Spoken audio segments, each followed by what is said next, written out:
Welcome to another issue of Bingo Topics, where we're going to cover a myriad of things connected with the Philadelphia Eagles. And today we're starting out with this article, but we'll do an alteration of it all the way to the NFL schedule release that will happen next week. I know when, but you have to find out the time at the end of the video, which you're not going to get to. What's up? It's your boy Cintron coming back at you with another analysis video. And I kid you not, that's my real name. 2024 NFL Draft. We drafted 9 rookies ourselves. Almost had a 10-man class, but 10 rookies in the best situations to succeed in year 1 and beyond. This made me think about not just newcomers to the NFL, but new players in Philadelphia that could have a not exacerbated and not an outrageous, but have a excelled learning start in Philadelphia due to their surroundings, both by way of coaches, which we might touch on as well, but by way of players primarily that they'll be surrounded with. So I looked at 5 guys, couldn't find 10, but 5 new guys that'll have a decent impact by way of their talents, but also reciprocity, them feeding off of the other guys around them. So 5 new Eagles players slated to take advantage of their new surroundings. So number 1, it isn't really ranked on biggest impact, but probably could say maybe the biggest one, Saquon Barkley, the New York Giants, but now new Philadelphia Eagles running back. And, he's blessed in twofold, having a cadre of receivers, and especially being led by A.J. Brown and Devonta Smith, who are going to take heat off of him. He doesn't have to be the primary weapon. Said this in previous videos. And then him being an option in the passing game, he can feed off the coverage that they're going to get a lot of solo coverage, whereas they could maybe commit a better defender to him. They're going to have to settle for a secondary option. Might be a secondary option as well, pun intended. But he'll be able to see a wide swath of land even better than when he burnt the Eagles, Nolan Smith, and who else was it? I think it might have been the departed linebacker, I'm forgetting his name already, who got burnt like toast, who's the linebacker that we lost the 49ers game kind of not because of him specifically. Not specifically, but wholly. But, he played a good role in that. Nicholas Morrow, there he is. Already off my mind. He's in Buffalo. But, in the running game, he's imbued with automatically the best offensive line he's ever played with, and that's being down Jason Kelce and having, a new guy slated in it with Tyler Steen, most likely right guard, and Cam Jurgens moving over to the center position. I think he'll be solid, but, he still won't be your boy Kelce, who's just special, Hall of Fame talent. That being said, it's still, especially on the edges with Lane Johnson on one side at right tackle and Jordan Mailata at left tackle, manning those positions. The best unit he's going to be able to play with. So I think a lot of the runs we saw, him forcing things and having to rely on his game-breaking talent, he won't be forced to do that. He can be a lot more efficient, and his yards per carry should be an uptick. Definitely from last year. I think 3.8 or 3.6 he had. I think it was 3.8. 900 plus yards, easily exceed that.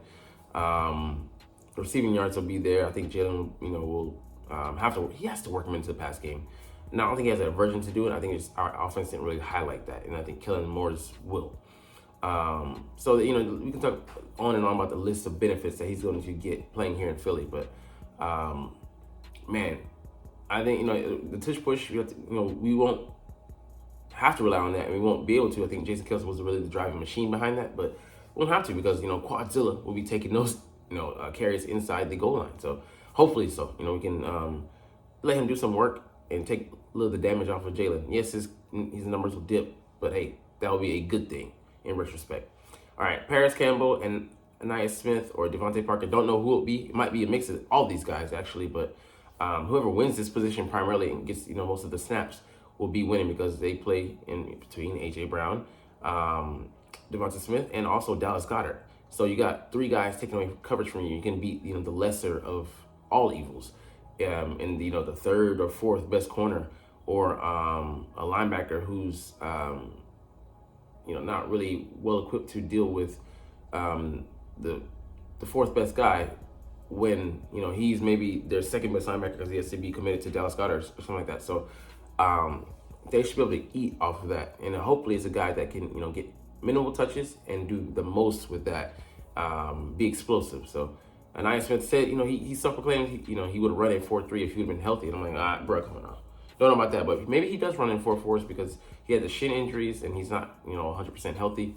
We'll see whether that, turns to be true or not. But Devontae Parker is a guy his prime has been passed, but he still might be able to contribute even in the dilapidated, debilitated state he's in. He's not the 1,200-yard guy we saw in Miami. He's far removed from that season. Paris Campbell, if it would ever be a time to get it right, it'd be now. In between, this huge amount of talent you have surrounding your receiver and tight end. So if he's able to even use and abuse a little bit of that 4.31 speed, I'm like, if he still has inkling into that, I don't see why he couldn't be our gadget guy. He couldn't be, the reverse guy, the guy, getting some backfield carries, something like that. Make use of that speed. 4.31 is 4.31, even if he doesn't look like he's running it. This may be because he's running condensed routes, maybe, I don't know. But I just want to use that.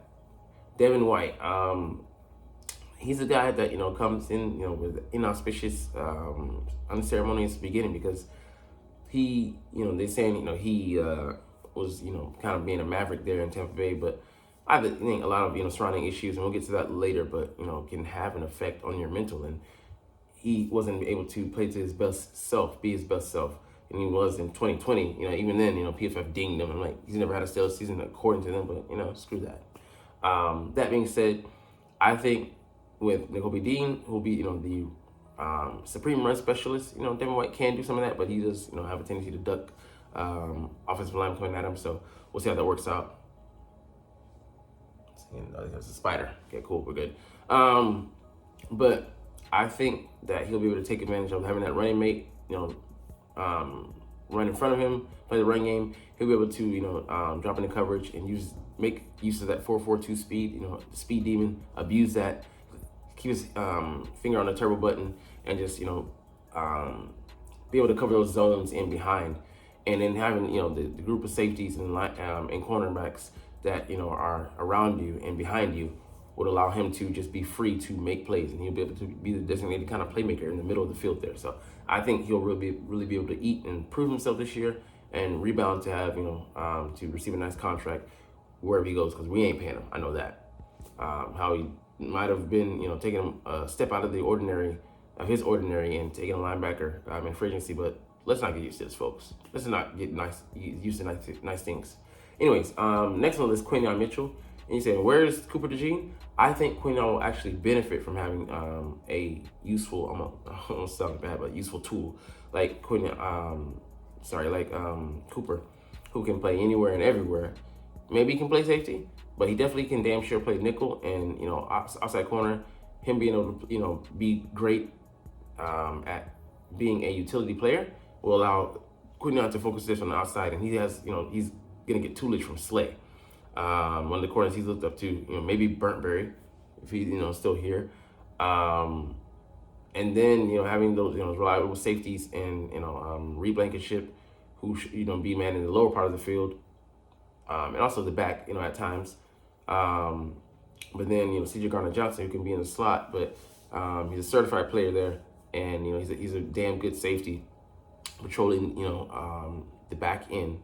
He should be just be able to lock in on the receivers and lock in on the areas of the field that he'll be in, and just make plays, man. Know that those guys have your back, being solid. So I think Quinyon, boosted by Cooper DeJean and him, maybe being, let's just say, in the nickel position, and being able to hold guys down. He's pretty damn good in coverage. That he'll be able to benefit from that, and having instead of him being rushed into being a number one corner, he has at least 1 year of Slay. Being the top guy, he can get used to the speed of the NFL and not have to have an accelerated rush into adulthood. C.J. Gardner-Johnson, just spoke about him. I think with playing with those corners, I think some of the best corners that he's had the chance to play with, he's going to just feel comfortable locking down his area of the field, and then when he drops in the slot, we have versatile guys. It could be him or it could be Cooper. It could also be at times Quinyon, moonlighting there, and they can switch off. So the versatility of those guys will allow CJ to maximize his talents and to play with the guys to trust. As we get to, like I said, relationships, that's very important. that's just my list of guys. Talk too much about this, but I'm just excited to see these guys come in and shine. But let's get to our next thing. The Eagles finally making their coordinators available to the media, to the public.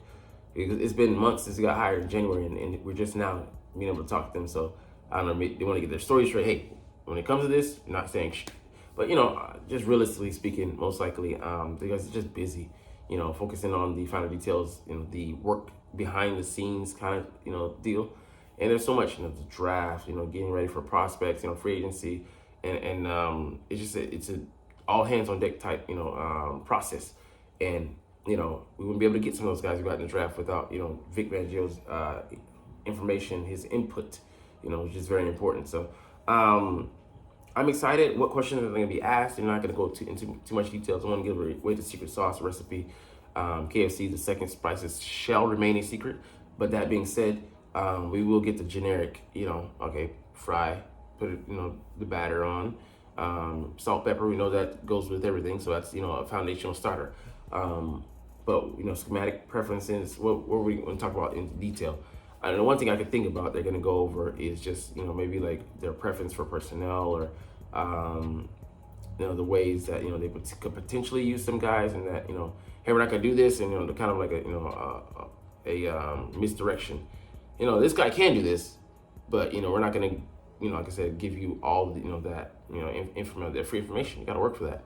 And we'll find out over the course of the offseason and then, preseason games and vanilla. But in those first couple weeks, all right, another hot topic. Kenny Gainwell blames 2023 Eagles collapse on connection issue. He said, I think it was a connection piece. Teams like the Chiefs are well connected upstairs and downstairs. Front office in the locker room. Ooh, damn, just a burner. And like you said, for someone who had, 4 yards, 3 yards on 4 carries in the Tampa Bay game, that's kind of a sore piece, a sore soundbite. So the host asked him, what do you think it was that caused that sudden change? Because we went from 10-1 to losing 6 of our last 7 and then going out famously on a cold streak, 32-9, losing in Tampa against the Bucs. So Gainwell had to say, I think it was a connection piece. Teams like the Chiefs are well connected, upstairs and downstairs, front office in the locker room. Everybody's connected.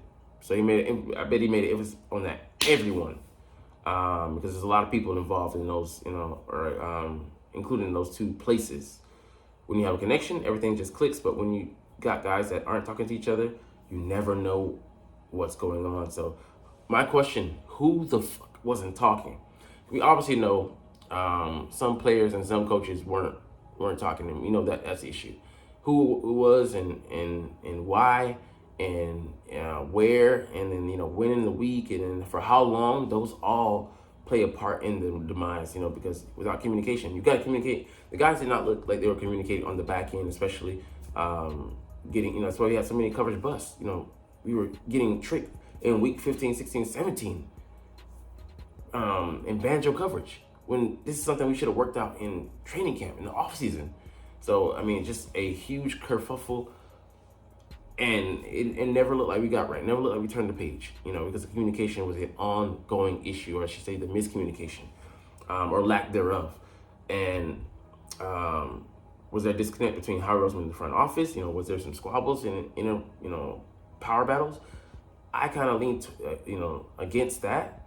And in the coaching staff, I think between Howard Roseman and the coaching staff, how, hey, this is how we want it, and this is how you're seeing it. And that's why they demoted Sean Desai, because he wasn't gonna, bend. And they said, hey, you're gonna break, and we're gonna, call you out. And then professionally, he, realized that, it would damn him by speaking publicly on it. And he wasn't. That's never. I'm not saying that's how he was built to begin with, but once behind the closed doors, he was just like, and then but in front of the cameras, he's gonna present this front, professionalism, and that's just, I get it, what's private stays private, but in the public, we don't share the details of the family squabbles. And hey, I get the words bond. That makes sense. Front office and the players, I definitely believe some of the players weren't believing in some of the moves that they were making. Maybe the analytics department, they're playing a huge role. What the fuck are we doing here? What are we really prioritizing? Why are you telling Coach Sirianni what he's got to do. This is going to be the game plan. When you're not, your boots on the ground, you're not on the fucking field. You're not a coach. So, I mean, just all hands and all pies, and then you got a fucking mess. And the germs and you know, it's undercooked. The dough's soft in the middle and hard on the outside. I mean, just got a fucking mess on your hands. But yeah, it's clear something went wrong. And for me, I think it was, you know, coaches and the players, you know. They didn't believe in the game plan. And, you know, I know AJ can say, like I said, you know, trying to make sure to minimize the issues and not have it, you know, be an ugly public spat. But a lot of that from that side doesn't smell good. You know, didn't smell right for me. Never passed the smell test. And we just unfortunately never recovered. That was a death blow. The death blow was switching from this side to Matt Patricia. If there was ever any hope, we threw it squarely out the window right then and there. But those are my thoughts on it, and you know, just what a fucking mess. All right, last thing we're gonna talk about here is you know, a mix of issues, but the NFL schedule release. So we know that that's gonna be most likely May 15th, Wednesday for you, Thursday for me. I'm gonna, you know, talk about the games, and then maybe we'll go on a run where we talk about including free agency and the draft, you know, teams that we're slated to play against and how that schedule is going to shake out. So we'll dive into that next week. But man, I'm excited for it. But hey, we'll get off on exit 82 here. But anyways, you're not even watching though, but it's all good because I love making videos and I love talking about the Eagles. So making videos about the Eagles. Forgot that tagline. But anyways, we're going to chunk the dishes officially. But as always, it's fly, Eagles, fly, and let's motherfucking go.